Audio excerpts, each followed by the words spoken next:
This video is presented by newwoodworker.com. First up is joint preparation, where we take a quick look at things that you can do to prepare the stock to make joinery easier and more accurate. These are really simple steps that all of us should be doing anyway.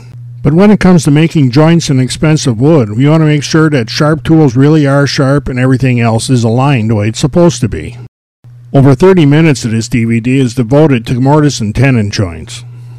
Along the way, we look at how you cut regular mortises, offset mortises, and through mortises. Along the way, I'll point out things I've learned over the years on how we approach the different kinds of mortises that we have to cut.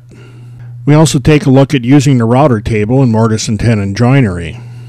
I'm not a big fan of using the router table for mortise and tenons, and I accidentally show you why in this video.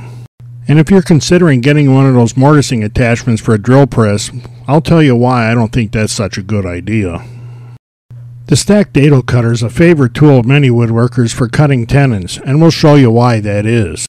And we'll show you some ways that you can make cutting tenons safer, easier, and far more accurate. Good joinery is all about repeatable accuracy. Cutting offset tenons makes lots of woodworkers nervous, but we'll show you an easy way to get this right the first time. I'll also look at using a cast iron tenoning jig and show you why I think everybody ought to have one of these that's making mortise and tenon joints. There just aren't a lot of tools for the woodworking shop that are this safe and this accurate all at the same time. The haunch tenon has a reputation of being very difficult to make, but we'll show you that that's not so.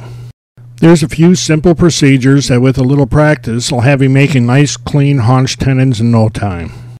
And we'll show you a couple of easy ways of handling through tenons to dress up your work. And you'll see that even the guy with all the video editing software doesn't get it right all the time. Bridle joints really are sort of an inside-out mortise and tenon.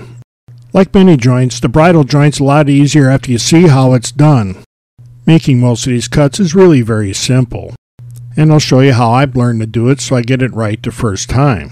Most of the time anyway. And I'll even show you how to cheat a little bit so you can make people think you worked a lot harder on this than you really did. Miter joints are a lot easier to make than you think if you have good equipment.